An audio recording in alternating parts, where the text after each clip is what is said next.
ആരും കാണാനില്ലല്ലോ. ചേച്ചിയേ, ആ മോനെ അമ്മല്ലേ ഇവിടെ? ഒന്ന് വിളിക്ക്.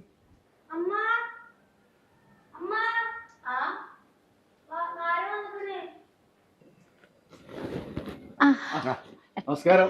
നമസ്കാരം. എന്താണ് നിന്റെ വിശേഷമൊക്കെ? സുഖമായിട്ടിരിക്കുന്നു. കാര്യങ്ങളൊക്കെ അറിഞ്ഞുള്ളൂ.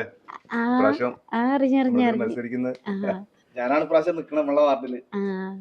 അപ്പോ വോട്ട് ഇവിടെ ഒരു വോട്ടല്ലേ ഉള്ളൂ. ഇയാൾക്ക് എത്ര വയസ്സായി? അവന് 10 വയസ്സ്.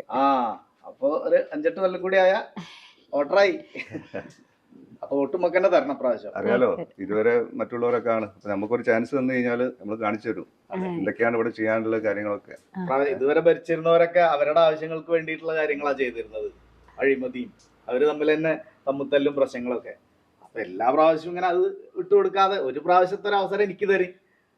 എന്തായാലും ഈ നാടിന്റെ വികസനം നമ്മളെ വാർഡിലത്തെ ആയാലും നമ്മളെ റോഡുകളും കാര്യങ്ങളും ഒക്കെ റെഡിയാക്കുക, കുടിവെള്ളത്തിന്റെ പ്രശ്നങ്ങൾ പരിഹരിക്കുക, അങ്ങനെ ഒരുപാട് വാഗ്ദാനങ്ങളുണ്ട്. ഇത് വെറും വാഗ്ദാനമല്ല, ഇതൊക്കെ നമ്മൾ പാലിക്കും.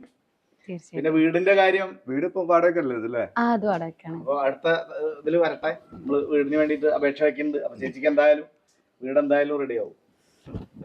അപ്പൊ മറക്കരുത്. ഇല്ല, മറക്കില്ല. ചിഹ്നം എന്തായിരുന്നു? ചിഹ്നം ക്യാരറ്റ്. അപ്പൊ ഞങ്ങള് 1-2 പ്രാവശ്യം കൂടി വരും. സ്ലിപ്പ് എഴുതി തരാൻ വേണ്ടി വരണ്ട്. അപ്പൊ എന്തായാലും ഓക്കെ. പഠിക്കാനൊക്കെ ഇല്ല നന്നായിട്ട്. നടക്കട്ടെ. അപ്പൊ പറഞ്ഞതൊന്നും തെറ്റിക്കില്ല. എന്തായാലും വോട്ട് എല്ലാവരും മാതിരിയായിരിക്കുമല്ലോ നമ്മള്. ചില ആൾക്കാരുണ്ടല്ലോ 5 കൊല്ലം കഴിഞ്ഞ് കഴിഞ്ഞാൽ പിന്നെ ഭാഗത്ത് കാണാത്ത ആ സമയത്ത് മാത്രം വരുന്നത്. അങ്ങനത്തെ ടീമുകളായിരിക്കില്ല കേട്ടോ. എന്താവശ്യം ഉണ്ടെങ്കിൽ വിളിക്കുക. കാര്യങ്ങൾ ഇപ്പൊ ഞങ്ങൾ ജയിച്ചിട്ടില്ലെങ്കിൽ പോലും നിങ്ങൾക്ക് എന്താ ആവശ്യം ഉണ്ടെങ്കിൽ ഞങ്ങളെ വിളിച്ചോളി.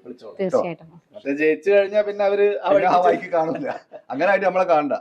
അറിയാവുന്നതല്ലേ. നമ്മൾ ഇവിടെ തന്നെ ഉണ്ടാവും, ഈ വാർഡിലുണ്ടാവും, എന്ത് കാര്യത്തിനുണ്ടാവും. ശരി, ചിഹ്നം മറക്കണ്ട, ക്യാരറ്റ്. ശരി ട്ടാ.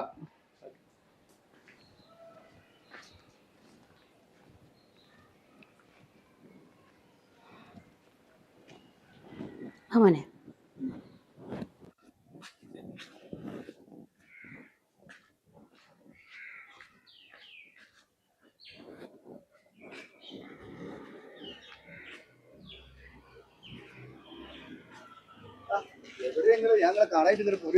അതെ. അതെടുത്തിട്ടുണ്ട്. ഇല്ല. അതെ.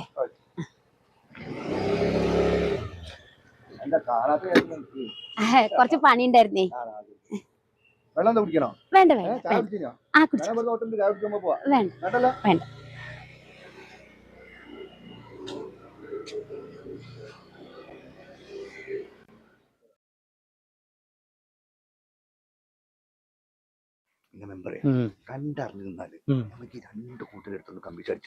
അല്ല, അതാണിപ്പോ ഇവര് പഞ്ചായത്ത് മെമ്പറാണ്, അയാളെ കൊണ്ട് മധ്യസ്ഥം വഹിപ്പിക്കാതെ വിചാരിച്ചിട്ട് എന്നെ അങ്ങോട്ട് മുമ്പിലേക്ക് എടുത്തിരുന്നത്. ഞാൻ മെമ്പറായിട്ട് എന്താ കാര്യം? കമ്മീഷൻ വാങ്ങാത്ത കമ്മീഷൻ വാങ്ങാത്ത പരിപാടിക്ക് ഞാനില്ല കേട്ടാ. മധ്യസ്ഥം പറയല് എന്ന് പറഞ്ഞാല് അത്ര വലിയ സിമ്പിള് കാര്യമല്ല അത്. പൈസ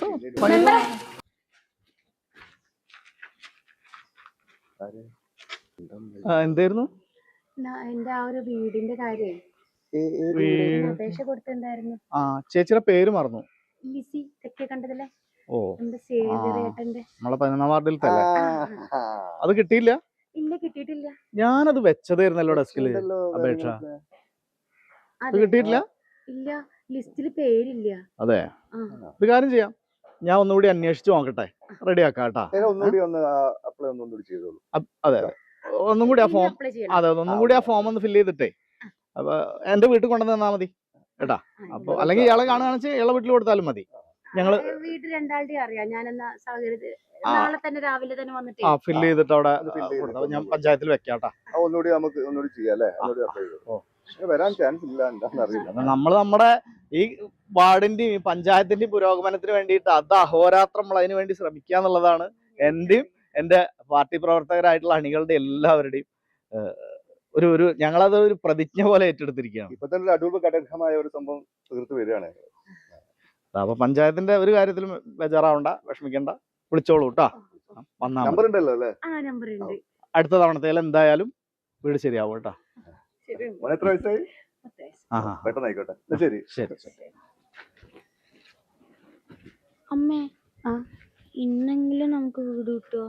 കിട്ടും മോനെ, ഇപ്രാവശ്യം നമുക്ക് എന്തായാലും വീട് കിട്ടും. ഒന്നുമില്ലെങ്കിലും നമ്മൾ അറിയാവുന്ന ആൾക്കാരാണല്ലോ അവരെല്ലാം ശരിയാക്കി തരും. അല്ല നമ്മളെപ്പോഴാ ഈ സ്ത്രീക്ക് വീട് കൊടുക്കാ പറഞ്ഞുള്ളത്? ഇത് ഞാനെപ്പോഴും അങ്ങനെ പറഞ്ഞിരുന്നു നമ്മള് അപേക്ഷ കൊടുത്തു എന്നൊക്കെ പറയുന്നവര്. വീട് അതിലും വലിയ പ്രശ്നം ഇവിടെ കേൾക്കുമ്പോഴാണ് ഇപ്പൊ വീട് നടന്ന ഒരെണ്ണടി ഫുള്ള് വേണ്ട ഒരു ഹാഫ് മതി. അല്ലടാ വൈകുന്നേരം എനിക്ക് ആ മറ്റേ മീറ്റിങ്ങുകളാണ്. മണക്കുന്നില്ല, മണക്കാത്ത ഫ്രീസ് വേണം. എന്നാ പിന്നെ അത് നോക്കാം. ഏത് പാർട്ടി ഭരിച്ചാലും വഞ്ചനാകരുത് ജനസേവനം. വാഗ്ദാനങ്ങൾ പാലിക്കപ്പെടണം.